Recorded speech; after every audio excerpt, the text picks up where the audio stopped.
Revealed, the incredible moment a millionaire discovered his daughter's life-changing bond with a homeless veteran. In the small town of Maplewood, where everyone knew each other's business, John Harper strutted through the streets like a king. The success he had achieved was incredible, burgeoning from a small shack of an auto shop where he poured blood, sweat, and tears into every engine that came through the doors. Now, the signs of wealth whispered sweetly around him: the slick car, the sprawling home, and the title of self-made millionaire. Yet, despite everything he had, a chill ran through his heart. The spark in his daughter Emily's eyes had dimmed, and he didn't seem to notice. At 16, Emily was full of untamed ambition, craving just a shred of her father's attention. Surrounded by weekend business meetings and endless phone calls, John was oblivious to the storm brewing within her. Each missed affirmation felt like a drop of water wearing down a stone. Emily felt a growing void and, in an impulsive decision to find connection, began volunteering at the local veterans center. There, amid peeling paint and worn-out chairs, the faint sense of old coffee and memories led her to Sam, a weary veteran with hollow eyes and stories heavier than his frail body. Their bond formed quietly, blossoming over shared moments of laughter mixed with emotional weight. Sam's tales of valor and sacrifice struck a chord inside Emily, illuminating the harsh reality that many had sacrificed their comfort for the country, yet found themselves battling the darkness alone. She hung on to his every word, drawing strength from their connection and igniting a fire within. Before we continue, I need to let you know about something important that's happening. YouTube has been making changes to the system and many people are losing notifications from channels they follow. If you're enjoying the content, hit that bell and mark all notifications so you don't miss the next videos.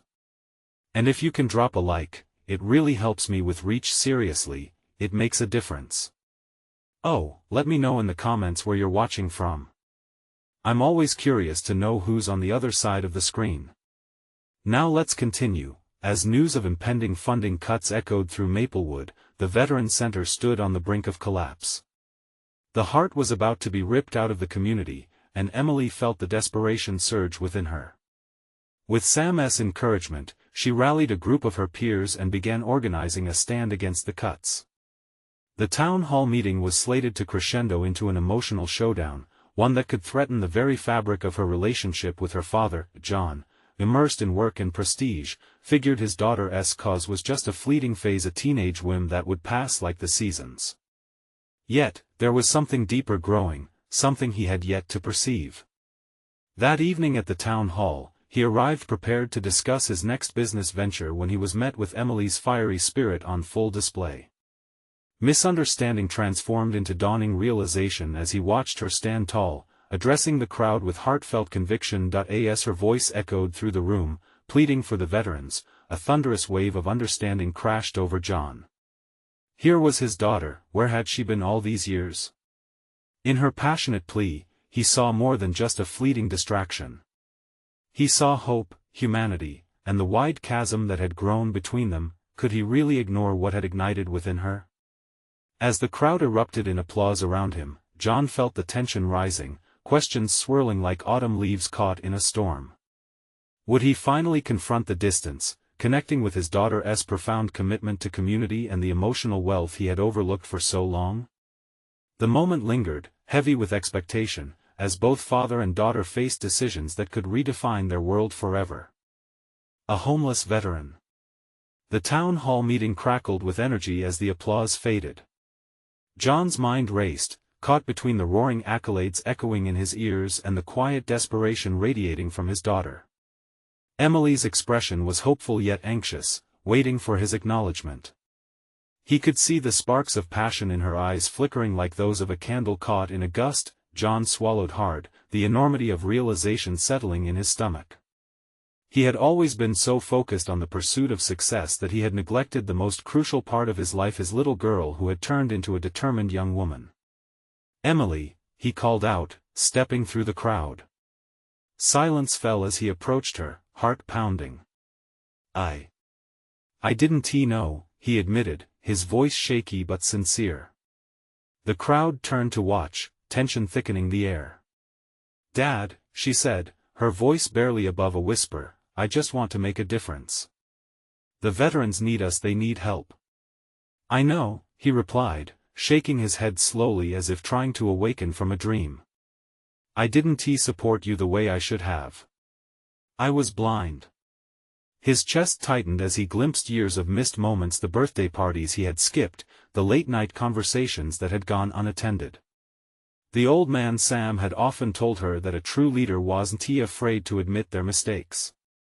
Emily stepped closer, searching her father's face for any signs of understanding. Are you willing to help? She asked, her voice trembling with hope. John nodded, his heart swelling with a mix of pride and regret. Let's do something big, he said, feeling a newfound purpose. I'll help you fight these cuts. We can raise awareness together, start a fundraiser, whatever it takes. Tears welled in her eyes as the corners of her mouth turned upward in a tentative smile. Really? You mean it? Absolutely, he replied, steeling his resolve. The crowd erupted in cheers once more, but this time, it was a roar of unity, a bond forming between father and daughter, two hearts ready to take on the world together. After the meeting, they huddled together to discuss plans. Emily felt a flood of enthusiasm, buoyed by the realization that her father was finally on her side. They spent that entire weekend working tirelessly, planning, brainstorming, reaching out to the community, and sharing Sam's stories. As they connected with locals, something shifted within John. The son of immigrants who had toiled for every penny now looked at his wealth through a different lens. It wasn't just about success anymore, it was about significance. Why had he amassed so much if not to uplift those around him? But with every step they took forward, the chilling reality of the funding cuts loomed ominously over them. They had momentum, but what would happen if they failed? As flyers were printed and the community prepared for a fundraiser, Sam's frail figure filled John's thoughts. He realized the depth of connection not only between Emily and Sam but also between himself and the man who had become a bridge to his daughter's heart. Would he have the courage to fully embrace this? Just as they were about to finalize everything, Emily's phone buzzed with a message that made her face pale. She glanced up at John, eyes wide with disbelief. Dad, it's Sam, he needs us now more than ever. Her words hung in the air, heavy with urgency and fear. Was this the moment that would truly test their resolve? Would they find the strength to save not just the center, but Sam himself? The challenge ahead was growing more daunting, and neither parent nor daughter could fully grasp how profoundly their lives were about to change. John's heart raced as Emily's hands trembled, the phone almost slipping from her fingers. What does it say? He urged, needing to understand the gravity of the situation pressing down on them. Her voice broke, a thread of panic weaving through her words. He's in trouble. The shelter, they said, he hasn't been seen for days. He might be out on the streets again. Each word hit John like a punch to the gut. We have to find him, he said, adrenaline coursing through him. That moment of clarity, when everything else faded and all that mattered was saving Sam, flickered in his mind. This was no longer just about fundraising or community awareness. It was personal. Emily nodded, determination tightening her features. I knew something was off. I should have called him, should have checked in. Guilt washed over her, and John could see the weight of worry etched across her brow. Let us go to the area near the shelter now, he suggested, urgency fueling his movements. They hurried out of the town hall, the evening sun casting long shadows as they reached the street. As they drove through the fading light, each moment felt heavy with unspoken fears. Emily glanced out the window, scanning the streets where she had often volunteered, hoping to catch a glimpse of Sam's familiar face. Dad, what if we can't find him? She asked, her voice quivering. We will find him, he said firmly, hoping to instill confidence in her but battling his own doubts. How many men like Sam had simply faded into the fabric of the city? How many others needed help, just like him? When they finally arrived, the neighborhood looked barren, as if it, too, had lost hope. The shelter stood like a sentry, a shelter for the broken and weary. They parked and stepped out, the smell of fresh asphalt mixing with the distant sound of laughter from a nearby park, an odd contrast to the gravity of their mission. Inside the shelter, the energy shifted as a kind-faced volunteer approached. "Can I help you?" "We're looking for Sam," Emily replied, her voice steady but filled with worry. "He's a veteran who stays here sometimes." The volunteer's brow furrowed. "Let me check after a short while," she returned, shaking her head. "I'm so sorry, he hasn't been here in a few days. You might want to check some of the camps nearby." "Camps?" Emily echoed, her heart dropping. The volunteer nodded. "There are a few pockets where the street people tend to gather. It's not a safe area. But it's possible he could be there." "No matter how unsafe, we have to go," John said, wrapping an arm around Emily's shoulders. "We can do this together." They stepped back into the night, searching for the camps. Emily gripped her father's hand tight, feeling a mix of fear and determination. The uncertainty loomed over them. What if they couldn't find Sam? What if he's alone and scared? She asked, her voice small. "Then we'll show him he's not," John replied, feeling their bond strengthen with each step. "He needs us. We need to show him that someone cares." Finally, they reached a small park, a cluster of tents lining an area that felt distant from the town's vibrancy. The flickering light of a campfire illuminated weary faces, revealing both despair and the resilience of those who had fought so hard to survive. "Sam?" John called out, the sound of his voice cutting through the darkness. The response was a hush, as if the night had drawn a breath. Moments stretched like eternity, but just as doubt began to creep in, a voice broke through the shadows. "John?" A figure emerged, wrapped in a tattered blanket.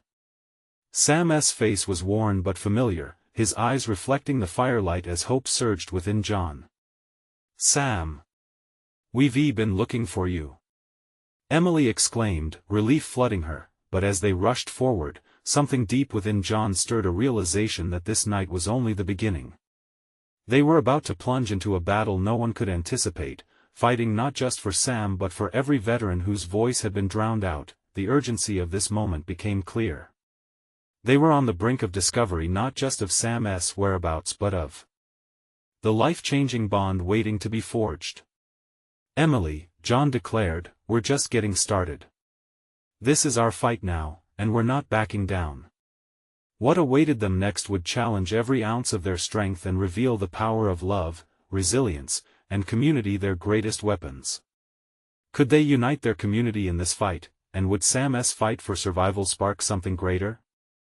"Sam, what happened?" John asked, struggling to keep his voice steady as he took in the sight of Sam's gaunt figure. The weight of the world seemed to hang on the man he had once admired, a soldier who fought bravely but now faced an enemy far more insidious. Sam's eyes, once bright with the spirit of camaraderie, now held shadows of pain and defeat. I don't know. I tried to get back," he mumbled, pulling the blanket tighter around him. "It just got too hard." "Hard? Hard how?" Emily pressed, kneeling beside him, concern etched on her face. "You don't have to do this alone." His gaze dropped to the ground. "It was easier to slip away. I thought I could handle it, you know. But the demons, they're loud." John felt the words hit him like a storm. He didn't fully understand yet, but he knew all that mattered was being there for Sam. "Change doesn't come easy, Sam. But we're here now. We'll help you fight it," he assured him, his voice thick with emotion. Emily nodded, her determination woven into the fabric of her next words. "We have resources, support groups. You don't have to face this fight alone anymore." As Sam met their hopeful gazes, a flicker ignited behind his tired eyes. "You really mean that?" he asked, his voice shaky yet full of fragile hope. "Absolutely," John affirmed, feeling the warmth of resolve burning in his chest. "You're like family to us, Sam. Whatever it takes, we'll get you back on your feet." Just then, a rustling from the nearby tents interrupted them. A group of weary souls emerged, their eyes wary but curious. Among them was a woman, her face marked by life's struggles, yet she retained a spark of defiance. "Who's this?" she asked, joining the small gathering, her voice wary as she scanned the trio. "You with him?" "Yes," Emily answered, now standing shoulder to shoulder with John, the bond growing with every heartbeat. "We're here to help Sam." "Help?" the woman scoffed, folding her arms. "You come in here thinking you can save him? You think he's the only one?" Her challenge hung in the air. The tension thickened, and for a moment, John's heart sank. Could they really make a difference? Were they ready to take on an entire community of pain and distrust? But Emily stepped forward, undeterred. "We're not just here for Sam. We're here for anyone who needs it. It's not about saving anyone, it's about standing together. We can build something, let us not just be shadows in the dark." The crowd murmured. John held his breath, feeling the tide shift as he watched the reaction in their faces. There was a flicker of hope, the kind that had become so rare among them. "What do you plan to do?" the woman challenged, still firm but less hostile. "Start by listening," John replied, the words flowing through him. "We want to understand this community, what you need, what we can do together. Everyone has a voice here, and it matters." Sam turned to look at them both, the gratitude swelling in his chest. "You'd really do that?" "Absolutely," Emily echoed, her conviction steady. "We want to see each other succeed even if it means we're not the ones leading the way." "You're not alone anymore, Sam." A beat of silence passed before the woman finally nodded, her expression softening. The flickering campfire danced between them, illuminating new possibilities. "Okay," she said, lowering her arms. "Let us hear what you've got." As they gathered around the fire, each voice began to rise above the crackling embers.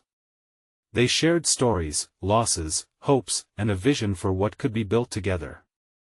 Hope ignited in places that had long been dimmed, and John could feel the warmth of unity settling into their bones, and for John and Emily, a flicker of realization struck: this was bigger than Sam. They had the chance to bring together a community, and suddenly the fear of the unknown morphed into excitement. They would confront the battles together, but as dawn began to creep over the horizon, painting the night sky with hues of orange, a sense of urgency reverberated in John's heart. There was still work to be done, voices to amplify, and stories to uncover. "Emily," John whispered, catching his breath as he turned to her, "we've only scratched the surface, haven't we? This place, it feels like a beginning." What awaited them next was a complex web of struggles and triumphs, each thread woven from the fabric of their shared humanity. How would they nurture the bonds that had just begun to form? And would they confront their own fears in this process? The sun broke fully over the horizon, casting warmth across the gathering. The flickers of the fire illuminated tired faces, but now there were new expressions: curiosity, cautious hope, and a glimmer of connection. John looked around, taking it all in. Voices, once hushed by despair, began to rise in unison. They shared their stories of struggle and survival, each account weaving into the fabric of a community looking for light. Emily reflected each story back to them with empathy, validating their struggles while gently reminding them that they were not alone. Sam sat on the periphery, wrapped in his blanket, watching the unfolding exchange. Each story pulled at him like a tide, compelling yet overwhelming. He had spent too long battling the monsters within himself. But now, witnessing the solidarity blooming before his eyes, he felt a flicker of something he hadn't in a long time: a sense of belonging. "Can I share something?" Sam found his voice, a tremor of hesitation coloring his words. The group quieted, turning to him with attentive faces. It felt monumental, almost absurd that he could command such attention. But he had come this far, the weight of his secrets pressed heavy against him. I almost gave up hope," he started slowly. "But I think what you all are doing here, it's not just for me. It's for all of us." The woman who had challenged them initially nodded, her demeanor softening even further. "We don't just need someone to save us, Sam. We need each other." "Exactly," John interjected, feeling the building momentum of camaraderie. "It's not about rescue missions, it's about building something lasting, being stronger together. What we're doing is important. We can't erase the past, but we can shape the future." Murmurs of agreement rippled through the group. Eyes shone brighter now, and for the first time, they were not just fellow survivors, they were forming a community. The conversation flowed like a river, navigating each bend gracefully. They spoke of shared resources, a community garden, gathering skills, and sharing responsibilities. Together, they could create support systems. Laughter erupted, at times genuine bursts that lifted the heaviness with such ease that John couldn't help but smile. But amid their rising excitement, a deep rumble of someone's stomach brought a momentary cessation of their dialogue. A chuckle spread, breaking the tension. "Guess we should eat sometime," Emily announced, her voice full of warmth and mirth. "Let us get to work then," called a man from the group, a newfound resolve filling his voice. "We'll start small, but that doesn't mean we can't aim high." He looked over at John and Emily. "What do you think?" "I think you're onto something," John replied, his heart hammering with optimism. "But it starts with trust. If you give us a chance, we'll prove we want to be part of this as much as you." An air of determination settled among them, filling John with a fierce joy, but a nagging thought distracted him. What if they couldn't sustain this momentum? Would they face setbacks that would tear them apart again? Suddenly, a commotion broke out near the edge of the gathering. A voice rose higher than the others, snapping John's focus. "What do you mean you've been keeping secrets?" The words hung thick in the air, uncomfortable and charged. Curious glances exchanged between the group, whispers buzzing, and a shift in energy fractured the warmth they had just built. John's heart sank as he sensed the tension shift. The fragile bond they had been nurturing now felt threatened. Who was this person, and what secrets hovered over this newfound community? Emerging from the shadows, a figure stepped into the light, face etched with anger yet fear. John barely recognized them, but he could feel that the impending storm could either tear them apart or pull them closer together in ways they never imagined. As their secrets threatened to spill, John wondered, what deeper truths would come to light? Would they be strong enough to withstand this unraveling?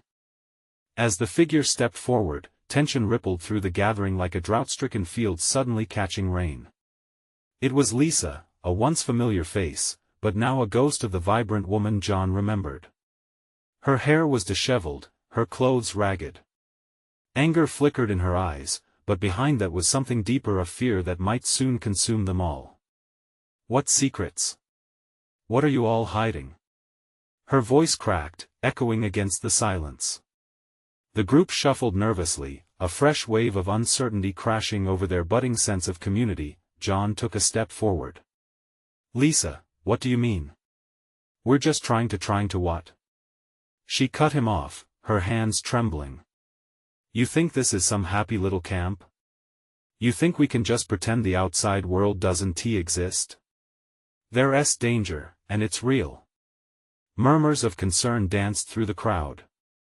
John felt his stomach drop. They had spent hours weaving dreams of hope. Had they all been so blind to lurking shadows? "Danger?" Emily echoed, stepping forward beside John, her expression a blend of concern and confusion. "What do you know about it?" Lisa hesitated, her gaze darting around the group. The vulnerability of her surroundings seemed to weigh on her, but so did a need to protect them. "I overheard some people, strangers, they think we're starting something here. They don't like it." The words rushed out, and it felt as though they could shatter the new bonds formed. "Who are they?" John pressed, his heart racing. He needed to know. "The old connections. People who don't want to see us rise. They'll do anything to maintain their power, including coming after us if they hear rumors of hope." Her voice wavered, battling emotions that threatened to spill over. I didn't want to believe it, but it's true. The weight of her words hung heavily in the air. Hope seemed to dim, flickering like the fire that had warmed them. John glanced at Sam, who stood frozen, the threat now evident in his wide eyes. "What do we do?" Sam finally asked, his voice a whisper as fear crept into the edges of camaraderie. "We keep moving forward," John said, his own voice steadier than he felt.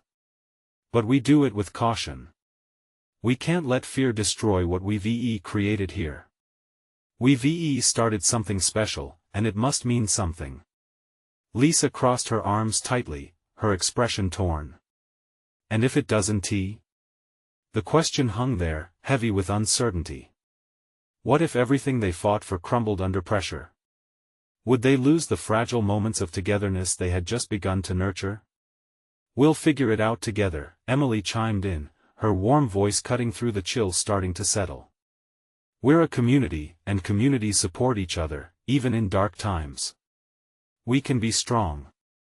But deep down, John felt a growing storm brewing inside him, a blend of determination and fear. He scanned the faces, absorbing their anxious expressions, and knew that the road ahead would not be easy. Just then, a sudden rustling in the nearby bushes made everyone jump. John's heart raced. What if danger had already arrived? "Get behind me," he urged, stepping protectively in front of the group. Emily and Sam mirrored his stance, fear etched into their faces. The soft sound of footsteps broke the silence, and from the shadows emerged not one, but a cluster of figures, their intentions unclear. John squinted at the features that became visible in the flickering light. Friend or foe? The air thickened with apprehension. This moment could redefine everything. What awaited them on this swelling tide of uncertainty? And who had chosen to step into their space uninvited? The figures stepped into the light, and with it came a mix of relief and fear. 4 of them, dressed in dark clothing and looking just as ragged as Lisa, scanned the gathered group with piercing eyes. John noticed the way they moved, alert, purposeful. Each step was measured, hinting at experience in harsh surroundings. "Who are you?" John called out, his voice firm but edged with concern. The tallest man, with a scar tracing down one cheek, stepped forward. "We mean you no harm," he said, voice deep and steady. "But we need to talk. It's about what's happening out there." "Out there?" Emily echoed, her tone sharp like glass. "What is going on?" The man shot a quick glance at Lisa, who seemed to shrink back, uncertainty flooding her features. "We know about the rumors. There are people who want to squash your little revival out here. You're making waves, and they don't like it." John felt a knot tighten in his stomach.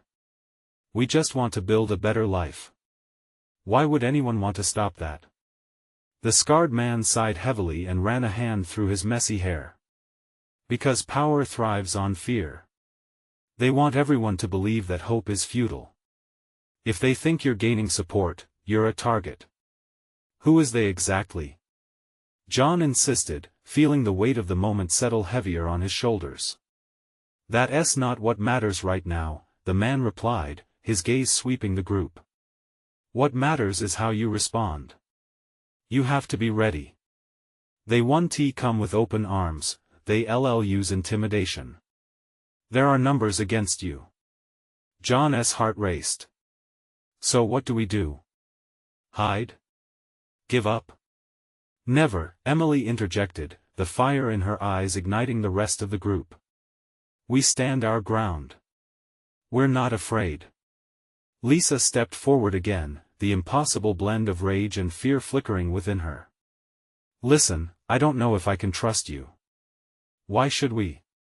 "Because," the scarred man said, a hint of urgency creeping into his tone. "We've been where you are. We tried to create a community too, and they crushed us before we could even take off. There's strength in numbers.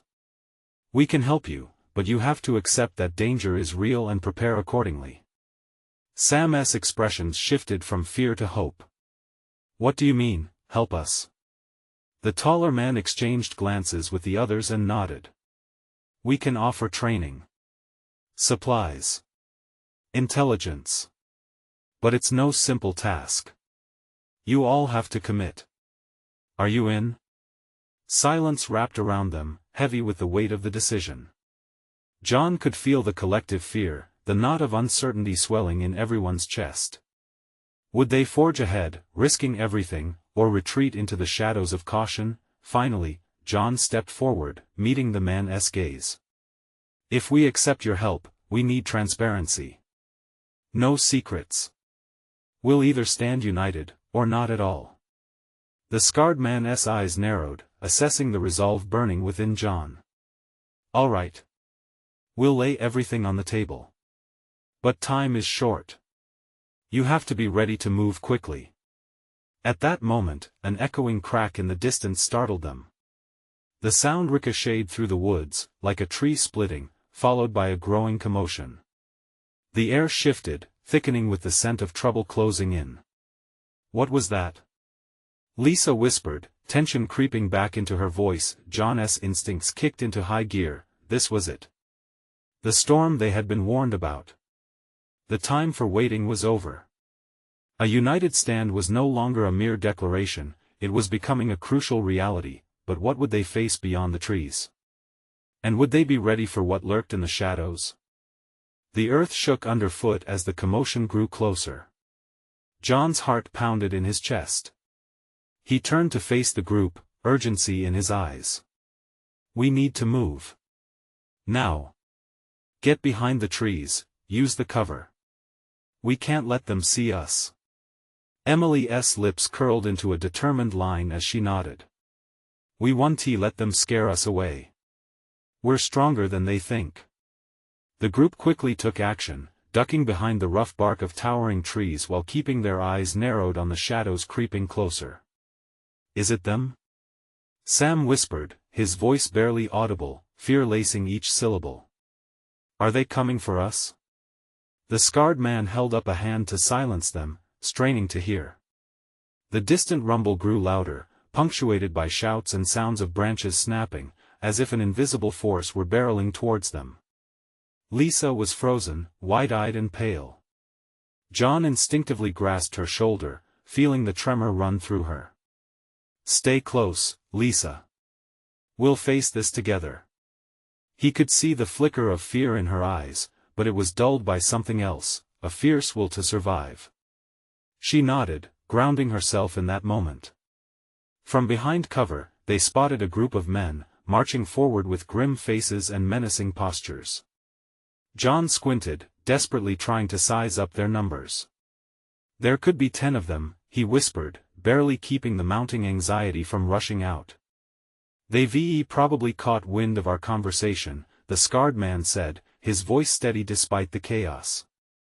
"We can't let them interrupt our plans. We fight for what we believe." "Fight?" Emily repeated incredulously. "How?" Her jaw tightened, and John could see the questions layering over her initial determination. The fear was real and palpable, hanging like a thick fog around them. "Stand firm," the scarred man ordered, raising a fist. "We don't need to take them on entirely. We just need to show them we're not afraid. They want to intimidate us, to knock the wind out of our sails. But we'll not yield." "Easy for you to say," Lisa murmured, the beansprout of courage she mustered beginning to wilt under pressure. John cleared his throat, heart racing.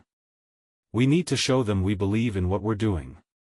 If we can stand together, united, we'll make it through, however this goes." He exchanged glances with the others, the fear still evident but layered with a potent, boiling courage. The moment stretched out painfully, silence reverberating in the air like a whisper of fate. Suddenly, the figures came into view, their eyes searching, scanning. His stomach twisted. "Move!" John shouted, pushing Lisa and Sam toward the thick underbrush. As they slipped into the shadows, his mind raced with possibilities. What if this was the beginning of their fight? What if it spiraled out of control? Would they back down, or would they choose to push forward? Just as they settled deeper into the foliage, another sound echoed through the woods. This time, it was different, louder, sharper. A single voice rang out, cutting through the tension. "We know you're out there. You can't hide." John felt a chill run through him. The hunt had begun. What would become of their plans now that the stakes were so painfully clear? In that moment, he realized there was no going back.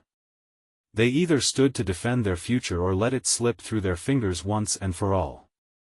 The scarred man turned to John, urgency igniting in his expression. "We have only moments to decide. Fight together as one, or risk losing everything we've built." What would they choose? And would bravery be enough to overcome the shadows that loomed ahead? They crouched low, the cold ground biting at their knees as they pressed against the damp earth. John's heart raced, the weight of the group's eyes on him. They were counting on him. He could feel it in the air, the electricity of expectation mixed with dread. "Think of what we're risking," Emily whispered, glancing back toward the approaching men. Her voice trembled slightly, belying her earlier bravado. "What if they overpower us?" John turned to her, trying to anchor her fear. "We won't let that happen. We're ready for this. No more running." The scarred man's gaze was intense, piercing through the trees as if he could see the men who were now just feet away. "We're not alone," he reminded them. "Remember our numbers. They might have weapons, but we've got something stronger." His eyes glimmered with conviction. Hope. Lisa looked over at Sam, her friend's face taut with worry. "What do we do if they find us?" Sam asked, his voice barely a whisper. "Then we stand together," John said firmly, feeling a surge of determination. "No one fights alone." The footsteps grew louder, each step crunching the dead leaves beneath heavy boots. John's stomach tightened as the figures moved closer, frustration mingling with adrenaline. They couldn't afford to be discovered now. He risked a glance around the bark of the tree. The men were near, each one exuding an aura of intimidation, a palpable threat that tangibly darkened the air. "Do you see any weapons?" Emily asked, biting her lip as she peered through the branches. "Not yet," John replied, his voice lowering. "But that doesn't mean they aren't armed." A pause enveloped the group, their collective breath holding as the men stopped a mere few yards from where they lay hidden. The leader turned, his voice booming. "You're cornered. We know you're near. Come out, and we can settle this without any trouble." "Trouble," Lisa echoed, her voice so soft it was almost lost in the moment. "Let them think they have the upper hand," the scarred man whispered. "They want us to panic.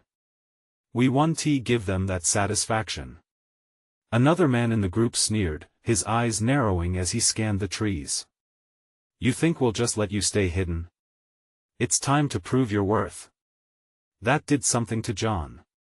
Anger simmered just below the surface. "What do they expect us to do?" he murmured, barely containing the indignation. Emily's eyes met his, and in that moment, unspoken energy passed between them. They were all fighters in their own right.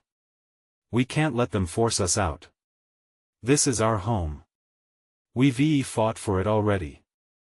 "Then we show them," the scarred man said, a glimmer of pride in his voice. "We show them we refuse to be bullied." The men exchanged uncertain glances, their confidence wavering. "Look, we're not asking for much, just come out and resolve this peacefully," the leader called again, but the strain in his voice betrayed a crack in their facade. John's heart pounded as a thought occurred. What if we made them think we've left? A distraction? The plan started forming, risking everything for the hope of saving their future. "Trust me," he said, locking eyes with Lisa and Sam. "I'll create the distraction. You wait for my signal." Fear flickered over their faces, but also something else: bravery. They nodded, ready to back him up if need be. Inhaling deeply, John could feel the fire of determination burning brighter than the fear creeping over him. "On three," he said, tension thick in the air, "we'll outsmart them." Ready, he urged quietly as they held their breaths, each heartbeat echoing with mounting anticipation. 12 What would happen if the men realized their true plan? Would this gamble be their salvation or their end? Suddenly, everything hinged on John's next move, and the outcome felt achingly close. 3. With a burst of energy, John surged from the trees, adrenaline racing through every fiber of his being. He shouted at the top of his lungs. "Hey! Over here!" The men turned, surprised, and for a heartbeat, that surprise hung in the air, palpable and real. John sprinted away from his hiding place, darting to the left, each step taken with careful intention, hoping to lure them away from his friends. As the sound of their footsteps pounding the ground echoed behind him, he glanced back, his heart racing. Emily and the others understood their cue. They were moving, ready to provide backup if need be. John could see it in their eyes, their shared determination. "Keep up!" the leader shouted, anger threading through his voice. John ran harder, sensing the urgency of the moment but also the spark of hope that hung between them. This was it. He could feel it deep inside. They had come too far to let terror snuff out their flickering flame. Suddenly, John veered off the path toward a small clearing. He ducked behind a large bush, the rough bark scratching at his arms as he leaned against it, trying to slow his breath. He heard the men following, their voices growing fainter, confusion creeping in. Then, he knew it was time to act. At that moment, without even thinking, he shouted again, "You'll never break us." The sound echoed in the night, a rallying cry that gave strength to the wavering courage of his allies who were hidden nearby. "We're not afraid of you." Emily's voice rang out, her clarity breaking through the weight of the tension. John's heart swelled at the sound, scattered murmurs broke through the shadows around him. "What? They're together?" "We're not alone," Lisa added triumphantly. John could feel their momentum shifting, and he knew they had to capitalize on that. The men hesitated, confused, unsure of the numbers hiding just out of sight. Could they really take on a community rising from the ashes?